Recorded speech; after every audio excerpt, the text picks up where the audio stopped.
pod is designed to go on the pavements in Milton Keynes. Yes, that's pavements with toddlers, with dogs, with older people. So how can they guarantee that it's not actually going to hit someone? It's got 21 sensors on board looking all around it. So here, for example, these are lasers, there's laser radar. That is a conventional type of radar. At the front here, we've got some of the cameras, 3 down there and 1 there. This is a touch sensitive strip. If it hits anything, then it stops. Here, these are like the parking sensors on your car. If you look up above the door, that's a camera that can see more than 180 degrees. And inside, well, there is a steering wheel at the moment. They couldn't resist putting a racing steering wheel on it, but all of this will be gone. The pedals will be gone eventually, and you'll just be left with these screens. One will tell you all about your journey, and the other one, you'll be able to read the paper or watch television on it as you're going along.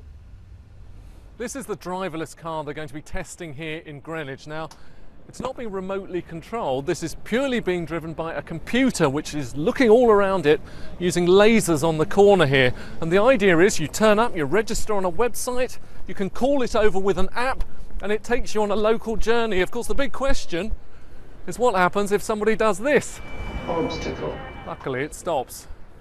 Once on board, you just tell it where you want to go. On there, press go, press start. The door's shut and off we go. Pierre, you're one of the designers.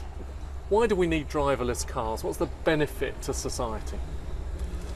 Well, the idea 10 years ago when we started robotics for cars was to have a solution to be able to remove cars, private cars, from inside the city, at least in big pedestrian areas.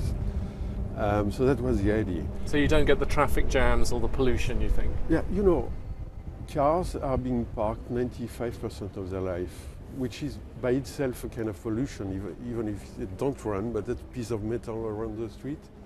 And look at this peninsula area, which is very nice because you don't have cars in the very middle of this place where people can walk around.